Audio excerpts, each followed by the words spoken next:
दिनै जोंना बिपिएफ हान्जानि सेरेमोनियेल जिथु जयनिं प्रग्राम दिनैनिफ्राय आरम्भ।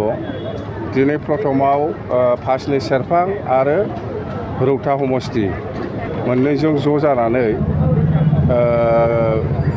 बिपिएफ हान्जायाव जायफोर जइन खालामनो नागिरदों बेखौ सेरेमोनियेल जों खालामदों।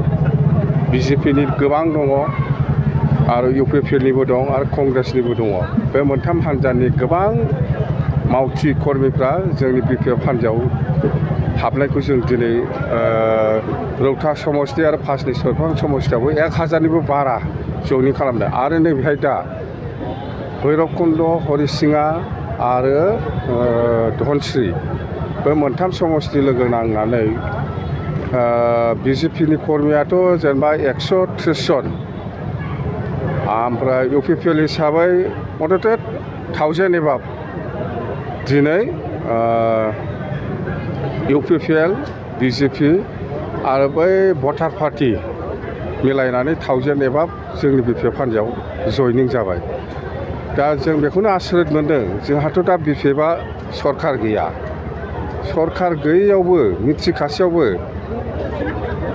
इउपिपिएल आरो बिजेपिखौ मानो गाज्रि मोननानै जोंनि दलाव हाबखो जों बुजिनो हायाखै। जेन हक जोंनाव हाबनो नागिरनायखौ जों आजावनानै लाबाय आरो जोङो जयैनो मावलांगोन।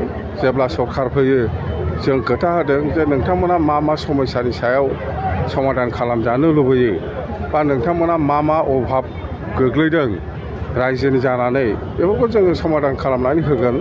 जों बेफोरखौ खोथा होदों। सरकार फैग्रोथों, जोङो दा ज' थानांगौ, जयै मावलायनांगौ। आरो बेवहाय खालि बर'निल' खोथा नङा, गरखायाबो हाबदों, मुस्लिमाबो हाबदों, बर'बो हाबदों, गार', राभा, बेंगलि गासिबो जाथिनि इउपिपिएल खालामनाय आरो बिजेपि खालामनाय आरो भटार पार्टि बे मोनथाम पार्टिनि मावथिफोर आरो कर्मिफ्रा जोंनाव 1000नि एबाब दिनै जयनिं जाबाय। आरो बे जयनिं हाबाफारिया खालि बेहायल' नङा, जालांबाय थागोन। चिराङावबो जागोन, आरो भेरगावआवबो जागोन, क'क्राझारावबो जागोन, गसाइगावआवबो जागोन। मथथे खोब मोजां।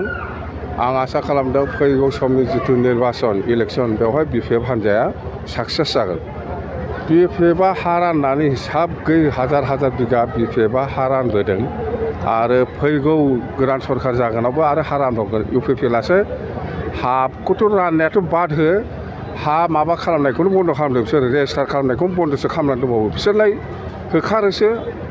होखारगासिनो दं। दाखालिबो क'क्राझाराव नायगावआव होखारदों, चिराङावबो होखारदों।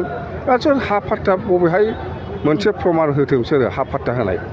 पाब्लिकआ नायगासिनो दङ। इउपिपिएलखौ मोनसे आसा खालामदोंमोन, खिन्थु बे आसा खालामनाय बादि बिथांमोना नुवाखै। जायनि दारै माने मोनसे रायजोआ मोनसे आसा खालामदोंमोन जे प्रमद बर'नि दारै जों माबा मोनसे आसा खालामनो हायो। ओंखायनो गुबुन जाथिफ्राबो लोगो लादोंमोन गोदान सरकारा माबा मोनसे मावना होगोन होननानै, खिन्थु खुगाल' जेबो मावाखै। बिसोर माने बिटिसिनि फैसाखौ बख'नानै बोरै रानलायनानै जानो हागोन, नों बांसिन जानो हायो ना आं बांसिन जानो हायो, बिनिसो कम्पिटिसन जाबाय थादों। खामानि मावनायनि कम्पिटिसन जायाखै, एकदम जिर' दे।